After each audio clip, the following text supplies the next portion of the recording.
Hola chicos, bienvenidos nuevamente a Física 2. Esta semana seguiremos hablando sobre la unidad número 4 correspondiente al tema de temperatura y calor. Recuerden que este tema de temperatura y calor es solamente una introducción a lo que es la termodinámica. En general, todas las unidades son introducciones a otras materias que ustedes van a ver más en profundidad a medida que avancen en sus carreras, pero esta unidad especialmente lo que quiere es darles las bases, los conceptos básicos, ¿sí? Lo más básico y fundamental necesario para cuando ustedes vayan a ver termodinámica, al menos ya conozcan ciertas cosas y puedan abordarlas de una mejor manera. ¿Sí? Entonces, continuamos con todo lo referente a temperatura y calor. Habíamos visto en la clase anterior, habíamos definido qué era temperatura, ¿sí? Habíamos definido qué era calor, la diferencia entre ellos y la relación estrecha que había entre ellas. Temperatura es una medida de la energía y el calor es la energía en sí, pero la energía que se transfiere, ¿sí? Si no se transfiere, no es calor. Entonces, el calor es básicamente la transferencia de energía, ¿sí? Tenemos una energía que se transfiere en forma de calor. Ahora, vemos otros términos correspondientes a la energía. Tenemos el calor, que ya habíamos visto que es la transferencia de energía, y tenemos energía interna. ¿Qué es cada uno de esos? Bueno, la energía interna es toda la energía que haya dentro de un sistema,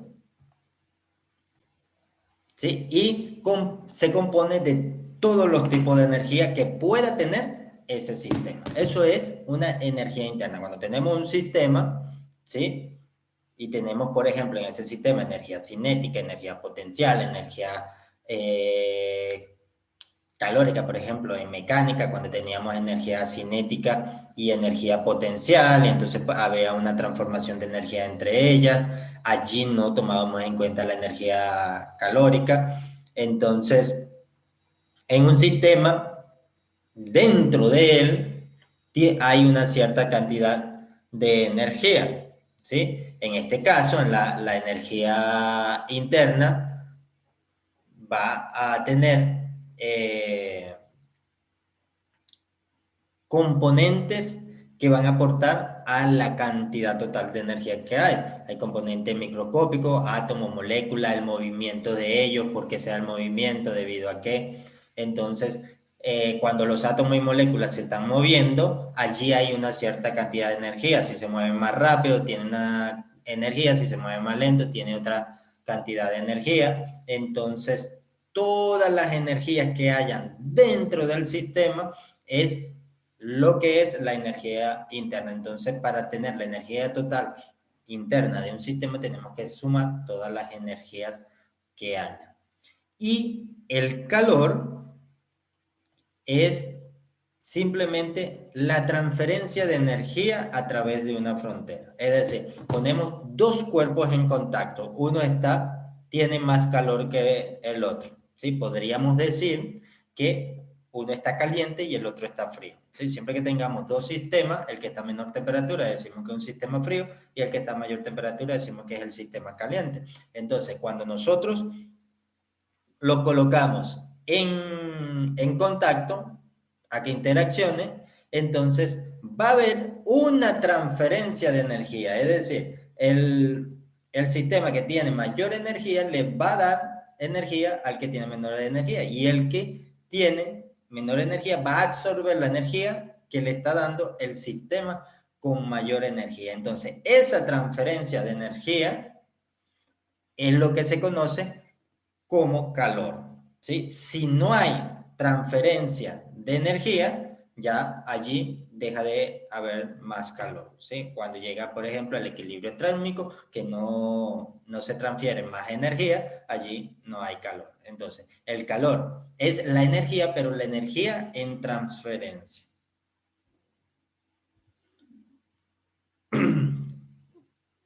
Entonces, como usamos siempre,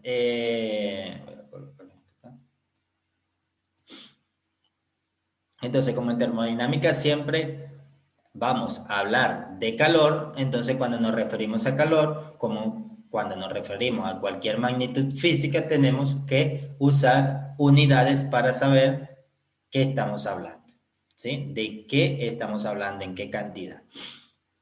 Normalmente las unidades de calor que se suelen usar son, por ejemplo, las calorías o un múltiplo de ella que es la kilocaloría. Entonces, esta es una unidad que nosotros solemos usar bastante. Por ejemplo, cuando hablamos en términos nutritivos, cuando hablamos de comida, hablamos de caloría, que algo tiene más caloría, que algo tiene menor caloría, porque a la final los alimentos lo que nos aportan es cantidades de energía. Por eso es que, por ejemplo, en los países que tienen las 4 estaciones y tienen estaciones muy marcadas, donde una estación es muy, muy fría y otras estaciones son muy, muy calientes. Entonces, dependiendo de la estación, el cuerpo requiere una cierta cantidad de energía para adaptarse. Entonces, cuando necesita mayor energía, uno suele consumir, o las personas que viven en esas zonas suelen consumir alimentos con un mayor contenido calórico, y cuando vienen las épocas de calor que necesitan menor cantidad de energía, entonces consumen alimentos que son, entre comillas, más frescos, tienen menos calorías y por ende menos cantidad energética, ¿sí? Entonces la caloría se define como la cantidad de transferencia de energía necesaria para elevar la temperatura de un gramo de agua de 14.5 a 15.5 grados Celsius, ¿sí? Esa es la definición. Claro, necesitábamos, cuando estamos estudiando el sistema termodinámico, vemos que hay una transferencia de energía, esa energía calórica, tenemos que asignarle una unidad para saber qué medimos y en qué cantidad la medimos. Entonces se hizo lo que se suele hacer para las unidades, se consiguen patrones, y para la caloría el patrón era la cantidad de energía necesaria para subir la temperatura de un gramo de agua de 14.5 a 15.5. La caloría se representa con la letra mayúscula C. Y bueno, aquí en términos energéticos de los alimentos, como les había dicho, usamos lo que es la kilocaloría. En unidad del sistema, la unidad del sistema internacional es el BTU. El BTU nosotros solemos escucharlo abundantemente en los aire acondicionados, porque básicamente los aire acondicionados siempre su capacidad calórica la medimos en BTU. Cuando uno va a comprar un aire acondicionado, uno pregunta, ¿cuántos BTU son? 9.000 BTU, 12.000 BTU, 16.000 BTU. Entonces, dependiendo de la cantidad de BTU que sea, el aire acondicionado puede extraer una cierta cantidad de calor, ¿sí? Y es lo que hace que uno pueda sentir más frío. Un aire de 20.000 BTU enfría más que un aire de 9.000 BTU, por ejemplo. Y es precisamente porque es la cantidad de energía térmica que él puede manejar. También tenemos una relación entre la energía calórica y la energía mecánica. Si ustedes recuerdan, nosotros siempre cuando hacemos problemas de mecánica, nosotros podemos establecer básicamente dos tipos de problemas. Cuando resolvemos problemas donde existe conservación de la energía mecánica y problemas donde no existe conservación de la energía mecánica. ¿Qué decimos cuando no se conserva la energía mecánica? Que hay parte de energía del sistema que se disipa y bueno, ya no la estudiamos más. Esa energía que nosotros decimos que se disipa, no es realmente que se destruye ni que desaparece, porque el principio fundamental de la conservación de la energía nos dice que la energía no se crea ni se destruye, sino que tan solo se transforma. Lo que pasa es que cuando nosotros resolvemos problemas de matemática, de mecánica, ¿sí? Nos enfocamos en lo que es la energía mecánica del sistema. Y la energía mecánica del sistema está compuesta por la energía potencial, que puede ser gravitacional y elástica, y la energía cinética. La energía mecánica total es la sumatoria de la energía cinética más la energía potencial. Y mecánicamente no abordamos los efectos térmicos que se producen en el sistema, ¿sí? Entonces, cuando no hay fuerzas resistivas, fuerzas de roces, ¿sí? Que no se genera ningún tipo de pérdida de energía o de disipación de energía, nosotros decimos que estamos en un sistema donde se cumple la conservación de la energía mecánica. Ahora, cuando estamos en sistemas donde hay, por ejemplo, fuerzas de roce, nosotros decimos que allí hay una fuente de disipación de energía y eso hace que la energía total del sistema vaya disminuyendo. Pero ¿qué pasa? En realidad, esa energía no se destruye ni se pierde, sino que esa energía de roce, por ejemplo, cuando se disipa en forma, por ejemplo, de calor. Entonces, cuando nosotros si nosotros viésemos el sistema de una manera más amplia y tomásemos en cuenta todos los tipos de energía mecánica, energía térmica, ¿sí? Energía eléctrica, si lo englobásemos todo en un mismo campo y cuando estudiamos un problema, por ejemplo, de movimiento, tomásemos en cuenta esto, tendríamos los efectos térmicos, tendríamos que ver que la energía al final se va a conservar. ¿Por qué? Porque la energía total del sistema se va a ir transformando de energía potencial, por ejemplo, a energía cinética y la fuerza de roce hace que parte de esa energía cinética se convierta en energía térmica. ¿Sí? Y esa energía térmica pasa a ser energía interna del cuerpo, por ejemplo, y se eleva la temperatura. Por eso es que cuando nosotros frotamos algo nos damos cuenta, si agarramos, por ejemplo, una mesa y la tocamos y está fría, ¿sí? Y nosotros la frotamos, luego sentimos que esa superficie se ha calentado. Fácilmente con las manos, nosotros nos frotamos nuestras manos, ¿sí?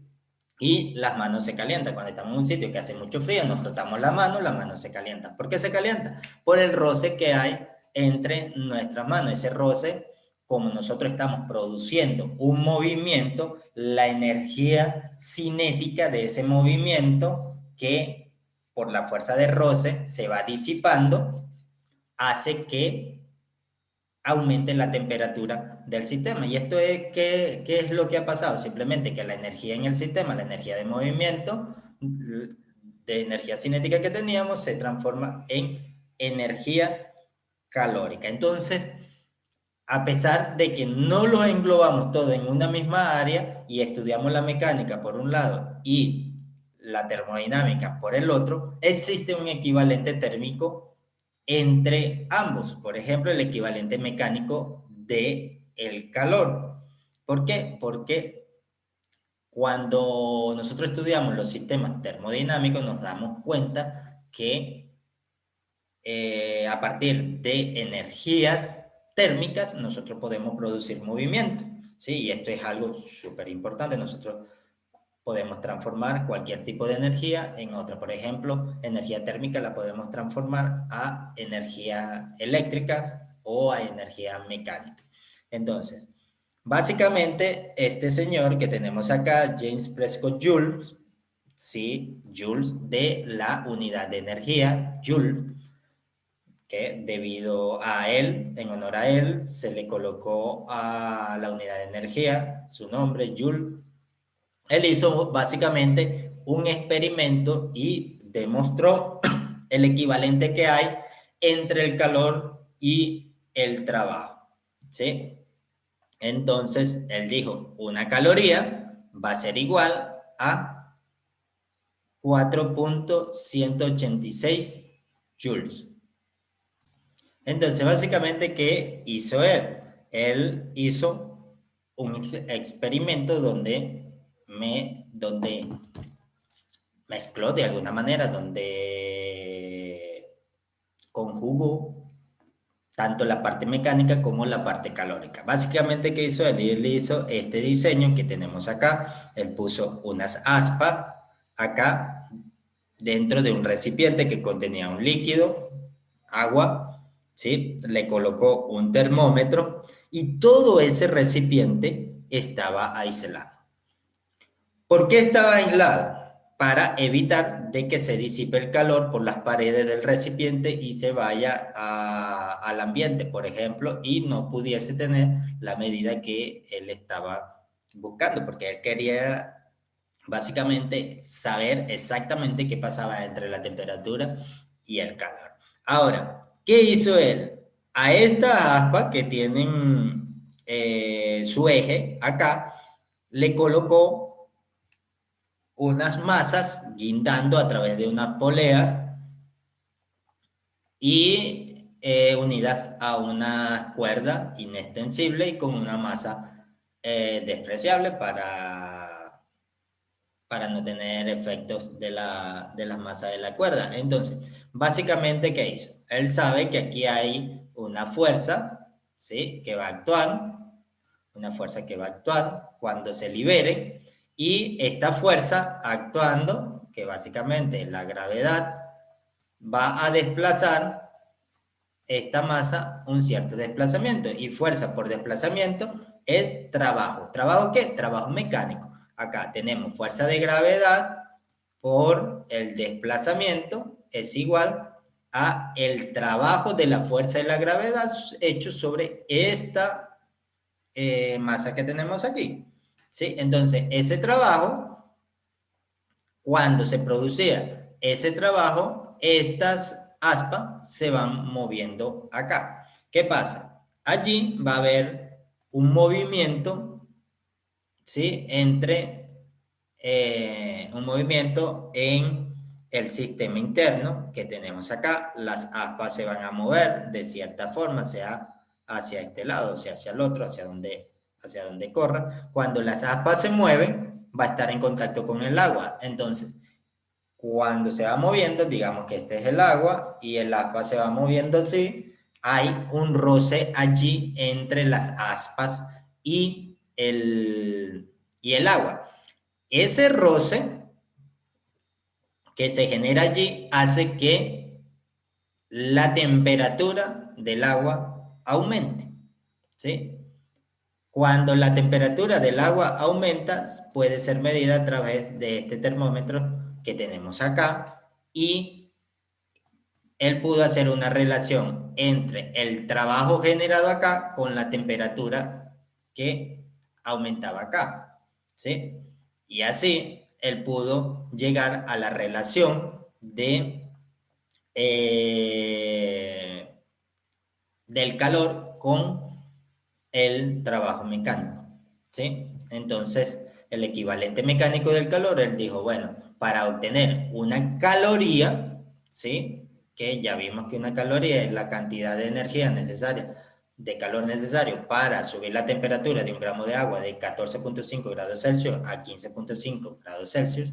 Entonces, para obtener una caloría se necesitan 4.18 joules de energía mecánica. Entonces, si yo le suministro a este sistema 4.18 joules de energía mecánica, entonces un gramo de agua va a subir 1 grado Celsius. Entonces esta es básicamente la energía, el equivalente mecánico del calor. Y es súper importante porque esta conversión se suele usar bastante en termodinámica. Entonces, visto esto, ahora vamos a ver lo que es la capacidad térmica y el calor específico y su relación con una técnica que se llama calorimetría, que ya vamos a describir. Básicamente vimos que nosotros medimos el calor, la energía calórica, en una unidad que se llama caloría, que se define como la transferencia de energía necesaria para elevar la temperatura de un gramo de agua de 14.5 a 15.5 grados Celsius, ¿sí? Entonces, extendemos este tema un poco más allá. Entonces decimos, bueno, existe energía que hace que la cantidad o la temperatura del sistema aumente, ¿sí? Y esto es el calor. Pero ¿qué pasa? Que si yo agarro un gramo de agua, necesito cierta cantidad de energía calórica, ¿sí? De calorías, para aumentarla en 1 grado. Pero ¿qué pasa si no tengo agua, sino lo que tengo es aceite? Puedo subir 1 grado de temperatura con la misma cantidad de calorías. Y si no tengo aceite, sino que tengo leche, y quiero calentarla, quiero subirle la temperatura, entonces, ¿qué cantidad de energía calórica necesito? Y si no tengo leche, por ejemplo, una cierta cantidad de hierro o aluminio o acero o cualquier otro material, ¿sí? ¿Qué pasa allí? Entonces, la unidad como tal está medida en función de 1 gramo de agua, subir la temperatura 1 grado, ¿sí? Ese es el patrón. El patrón para saber cuál va a ser la unidad. Pero ahora, cuando nosotros queremos ver cómo cambia la temperatura de diferentes muestras, sean líquidas o sean sólidas, en función de la cantidad de calor necesario, nosotros vamos a una propiedad específica, propia de cada material. Y esa propiedad se llama capacidad térmica y se escribe normalmente con la letra C mayúscula. Acá la tenemos. Y la capacidad térmica no es más que la energía o la cantidad de energía que necesita un sistema para elevar la temperatura en 1 grado. Es decir, el hierro, por ejemplo, necesita una cierta cantidad de energía para elevar su temperatura en 1 grado.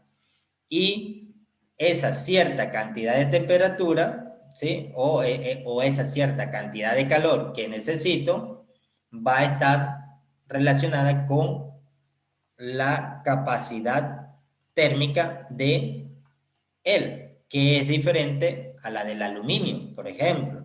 Entonces, para cada material vamos a tener una capacidad calórica. Entonces, el calor necesario para elevar la temperatura una cierta cantidad, recuerde que esto es temperatura final menos temperatura inicial, ¿sí? La cantidad de calor para cambiar esta temperatura en un cierto en un cierto cambio es lo que me dice la capacidad calórica. ¿Por qué? Porque si yo agarro acá, por ejemplo, y despejo, aquí me queda que la capacidad calórica es igual a la cantidad de calor dividido para el cambio de temperatura. Entonces, si esto es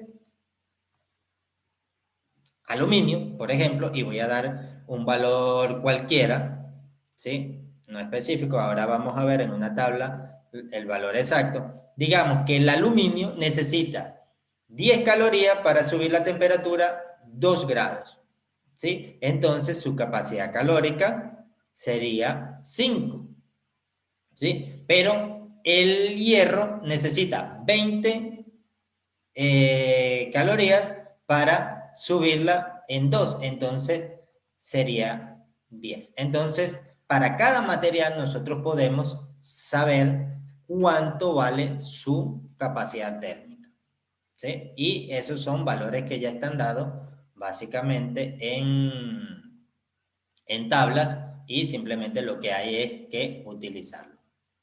Y para utilizarlo hay que saberlo utilizar. Entonces,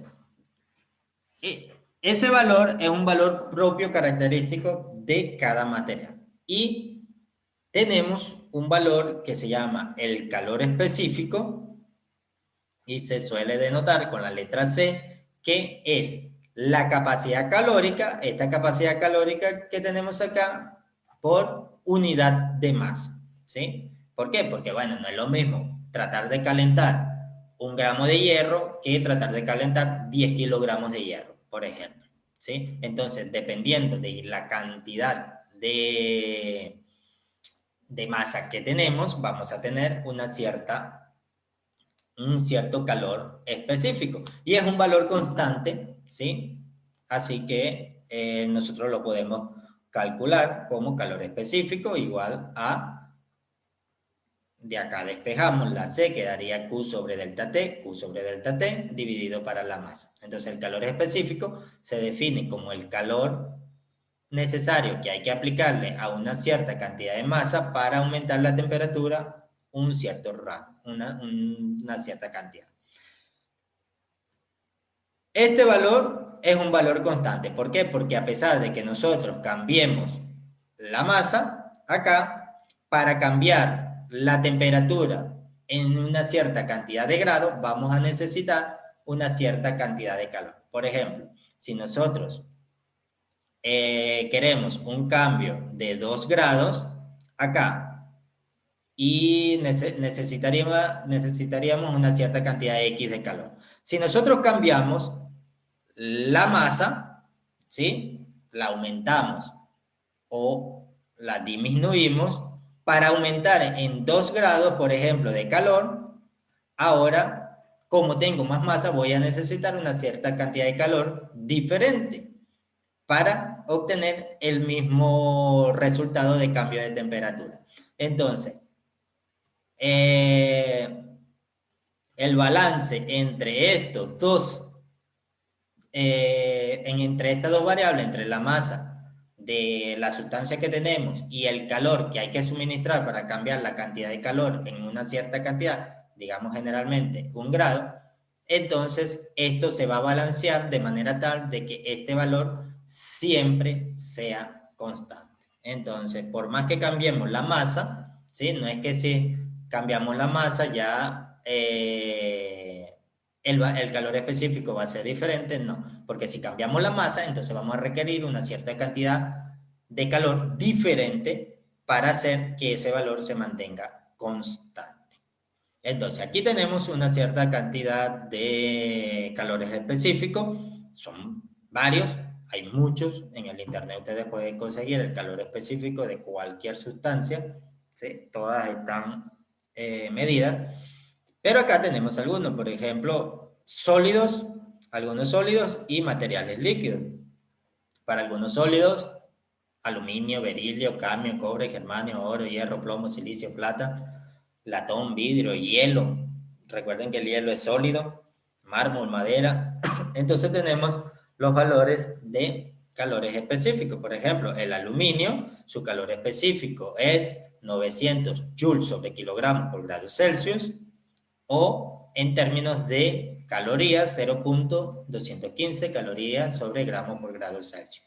¿Sí? Estas son las dos unidades que podemos usar para el calor específico. Y también vean que en líquidos y en gas también vamos a tener calor específico. ¿Por qué? Porque el calor específico es simplemente la cantidad de energía necesaria para subir la temperatura de una sustancia de un material en un grado. ¿Sí? Entonces recuerden siempre, el calor específico es la cantidad de energía necesaria para subir la temperatura de un material en un grado. ¿Sí? Y bueno, tenemos el calor específico y la calorimetría. Gracias a el calor específico, ¿sí? Al concepto de calor específico, se desarrolló una técnica que se conoce como calorimetría, ¿sí?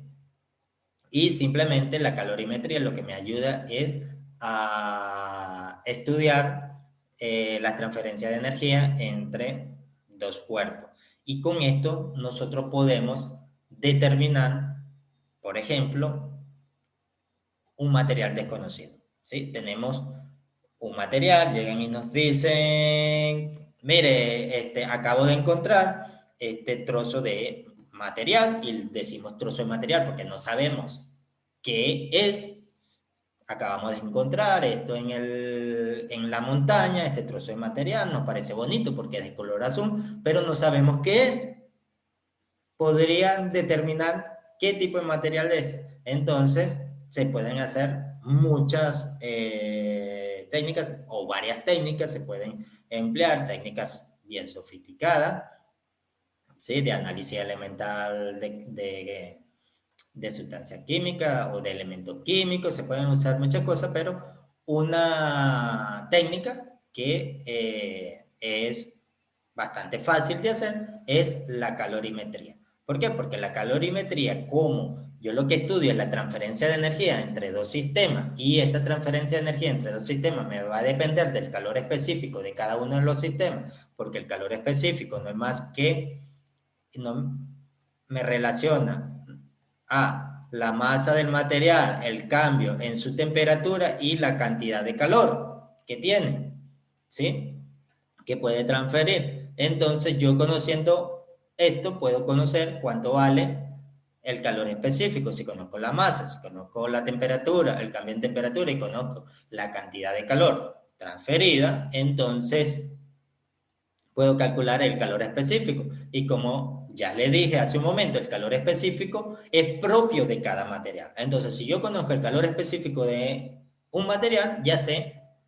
Si conozco el calor específico de cualquier material desconocido, ya lo puedo relacionar con un material conocido debido a que los calores específicos ya están establecidos, ¿sí? Entonces, una técnica que me permite determinar qué tipo de material es algún material que esté bajo estudio. Entonces, básicamente, ¿cómo funciona esta técnica o qué es lo que hacemos?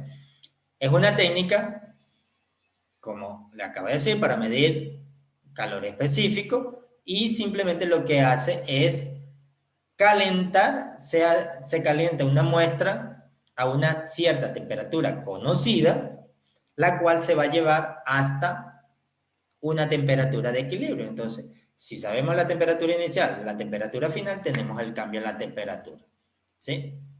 Al tener el cambio en la temperatura y colocarlo en equilibrio térmico con otro sistema ya conocido, entonces podemos saber qué cantidad de calor se ha transmitido, y con esa cantidad de calor transmitido nosotros podemos remontarnos al calor específico de cada material, y con el calor específico de material podemos identificar qué tipo de material es. Si nosotros tenemos que básicamente un calorímetro se encuentra de agua dentro de un recipiente y este está aislado, ¿sí? Como está aislado, se debe cumplir el principio de conservación de la energía. Entonces, el principio de conservación de la energía acá en calorimetría, hablando en términos de energía térmica, nos dice que la cantidad de calor absorbida por un sistema que está frío va a ser igual a la cantidad de calor que cede un sistema que está caliente. ¿Qué quiere decir que esté caliente? Que está a una mayor temperatura. ¿Qué quiere decir que esté frío? Que está a una menor temperatura. Entonces, siempre el sistema caliente va a ceder. Por eso es que está este signo menos aquí. Está el signo menos aquí porque indica que va a ceder temperatura, ¿sí? O va a ceder calor, perdón. No cede temperatura. Cede calor, que es la transferencia de energía, y al ceder calor va a disminuir su cantidad de energía y por ende su temperatura va a disminuir. Entonces, básicamente, ¿qué es lo que hacemos? Calor frío igual a menos calor caliente, sabiendo que el calor es igual a la masa por el calor específico, por el cambio en la temperatura, ¿sí? Entonces nosotros podemos hacer una relación entre los dos sistemas. Por ejemplo, nosotros tenemos nuestro calorímetro, que es un sistema aislado, vean, tenemos el agua, colocamos un termómetro, medimos la temperatura del agua, conociendo la masa del agua, 20 gramos de agua, 50 gramos de agua, 1 kilogramo de agua tenemos acá, y esa agua la mantenemos a una temperatura que la podemos controlar como nosotros queramos, 10 grados, 15 grados, 20 grados, ¿sí? Tomamos un material desconocido, un material que no conocemos, ¿sí?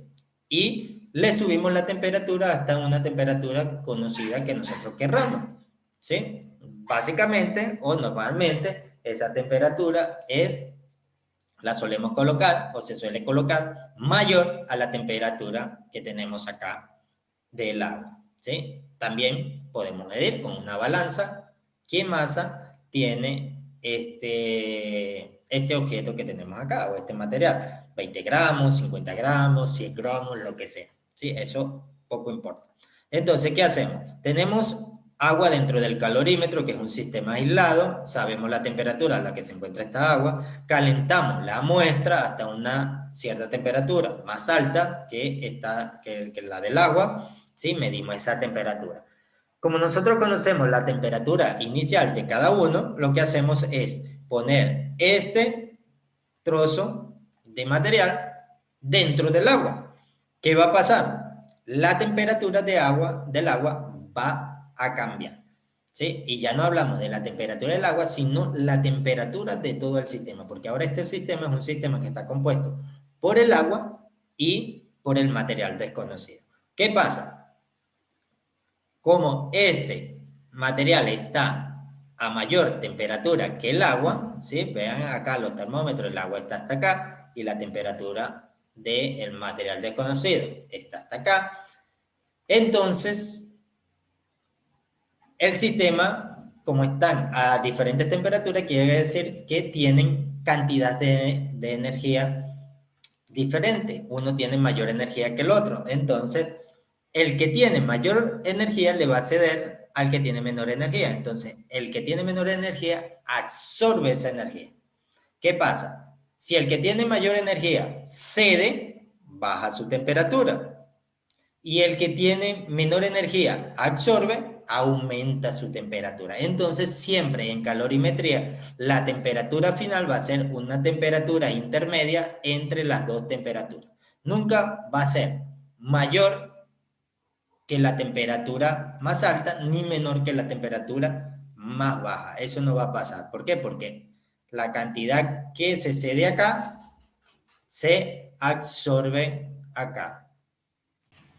Entonces, siempre la temperatura va a estar en el intermedio de estas dos temperaturas.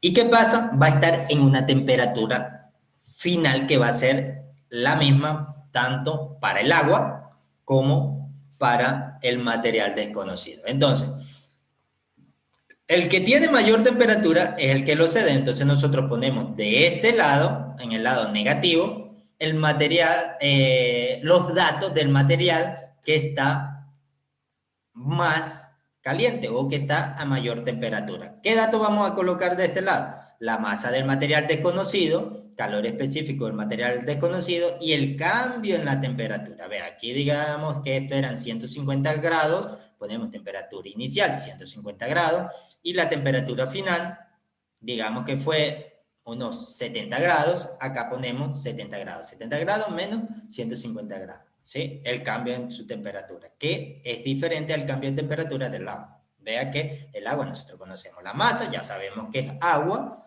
¿sí? Ya conocemos el calor específico, acá el calor específico no lo conocemos, ya lo que vamos a determinar, tenemos la temperatura final del agua, digamos que el agua finalmente llegó a 70 grados, como dijimos acá, 70 grados menos 25 grados, por ejemplo, si el agua estaba inicialmente a 25 grados.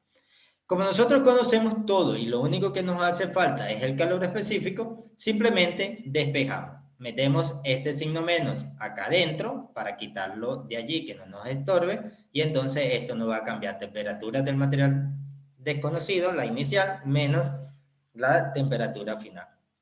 Por eso acá nos queda invertido. Entonces tomamos todo esto y dejamos solo el calor específico. Pasamos a dividir todo esto para acá.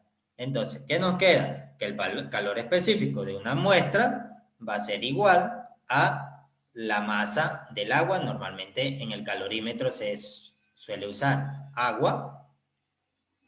La masa del agua por el calor específico del agua por el cambio en la temperatura del agua, dividido para la masa del material desconocido por el cambio en la temperatura de ese material. Pero este cambio en la temperatura, vean como aquí tenemos un signo menos, en vez de ser temperatura final menos temperatura inicial, es temperatura inicial menos la temperatura final. Acá se ha invertido. Si no se invierte, acá nos quedaría un signo menos. ¿Sí? Entonces, con esta simple ecuacióncita y este experimento simple, nosotros podemos conocer qué tipo de material es cualquier material desconocido. ¿Sí? Entonces, básicamente es esto. Entonces, en resumen, ¿qué es? Tenemos un calorímetro que es un recipiente aislado. Colocamos una cierta masa de agua, la cual colocamos a una temperatura conocida. El material desconocido lo calentamos hasta una temperatura conocida y lo ponemos en contacto dentro de este calorímetro que es aislado para evitar que el calor se vaya hacia afuera del sistema, ¿sí? y se disipe en el ambiente, por ejemplo. Lo ponemos en contacto, como está aislado, toda la energía térmica va a quedar acá. Entonces, por la primera ley o la ley cero de la termodinámica, mejor dicho, que ya habíamos visto, entonces en algún momento esto va a llegar a un equilibrio. ¿Qué quiere decir que esté en equilibrio? Que la temperatura del material desconocido va a ser igual a la temperatura del agua, ¿sí? Al llegar a ese equilibrio donde esto no varíe más, esta temperatura no varía más, es decir, que están en equilibrio, nosotros entonces podemos conocer a través de esta ecuación cuál es el calor específico del material desconocido, ¿sí? Y al saber el calor específico del material desconocido, podemos irnos a una tabla y decir, es cadmio, es hierro, es madera, es alcohol etílico, lo que sea. Podemos conocer cuál es el material. Entonces, un pequeño ejemplo de esta técnica de la calorimetría puede ser el siguiente. Un lingote de 0.050 kilogramos de metal se calienta a 200 grados. ¿Sí? De metal, no sabemos qué metal es. Y después se deja caer en un calorímetro que tiene 0.400 kilogramos de agua, inicialmente a 20 grados. La temperatura de equilibrio final del sistema es 22.4 grados Celsius. Encuentra el calor específico del material. ¿Sí? Entonces vamos a tener el calor frío, que tenemos acá, menos Q caliente. Vean, esto es Q frío y esto es menos Q caliente. ¿Sí? ¿Cuál vamos a colocar en cuál lado? Básicamente es muy sencillo. ¿Sí? En el lado Q caliente vamos a colocar el que está a mayor temperatura. Entonces vemos acá, un lingote está a 200 y el agua está a 20 grados. Entonces, ¿cuál está caliente? El que está a 200. Entonces, este sería el caliente y el que está a 20 sería el frío. Así, básicamente, siempre va a ser así. El que está a menor temperatura es el Q frío y el que está a mayor temperatura es el Q caliente.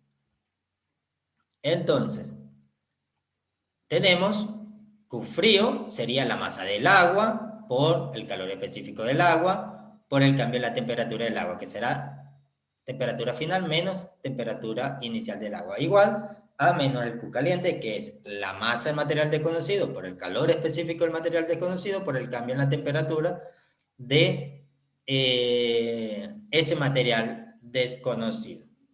¿Qué hacemos? Sustituimos el Q frío es los 0.400 kilogramos de agua, el calor específico del agua, que es 4186 joules sobre kilogramos por grado Celsius, que multiplica 22.4, que es la temperatura final, menos 20 grados Celsius. Y eso va a ser igual a menos 0.050 kilogramos de material desconocido, de metal, por el calor específico, por el cambio en la temperatura. ¿Sí? Si colocamos luego este menos acá adentro, ese valor va a cambiar. ¿Sí? Entonces, multiplicamos 0.400 por 4186 por 22.4 menos 20 y de este lado 0.050 por 22.4 menos 200. ¿Sí? El resultado de esta multiplicación se pasa a dividir para despejar el calor específico y nos queda un calor específico de 453 joules sobre kilogramos por grados Celsius. ¿Sí? Y entonces, si queremos conocer qué tipo de material es, simplemente agarramos este 453 joules sobre kilogramos por grados Celsius y nos vamos a una tabla. No sé si la que tenemos acá tendrá este material. Podemos venir a verlo. 453. Aquí, a ver, vean que es en esta unidad. Ni siquiera vemos esto porque no estamos trabajando en calorías. Si estuviésemos trabajando en calorías, veríamos acá. 453, tenemos un 448. No, no tenemos ese material acá. ¿Sí?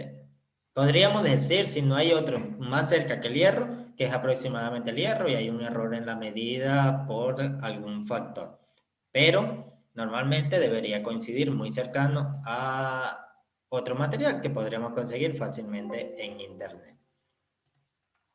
Entonces, bueno, básicamente eso es todo por esta clase. Espero que les haya quedado claro lo que es la calorimetría, que es lo más importante en esta clase. Bueno, todo es importante para entender la calorimetría. Hay que saber qué es el calor, qué es la energía interna, qué es la capacidad térmica de un material, qué es el calor específico. Entonces, conociendo esto, podemos aplicar esta técnica importantísima que se llama calorimetría. Bueno, chicos, me despido de ustedes. Hasta una próxima clase. Chao, chao. Cabe resaltar que, bueno, mejor dicho, recordar más que resaltar, que estoy dispuesto, que estoy disponible a su entera disposición para aclararle todas las dudas que sean necesarias, ¿sí? Para una tutoría en el momento que ustedes más gusten. ¿Sí? En el momento que ustedes tengan la disponibilidad, ustedes simplemente me dicen, profesor, necesito una tutoría y yo con mucho gusto les aclararé todas las dudas que ustedes tengan, tanto de la parte fundamental como de problemas prácticos. ¿Sí? Chao, chao, hasta una próxima clase.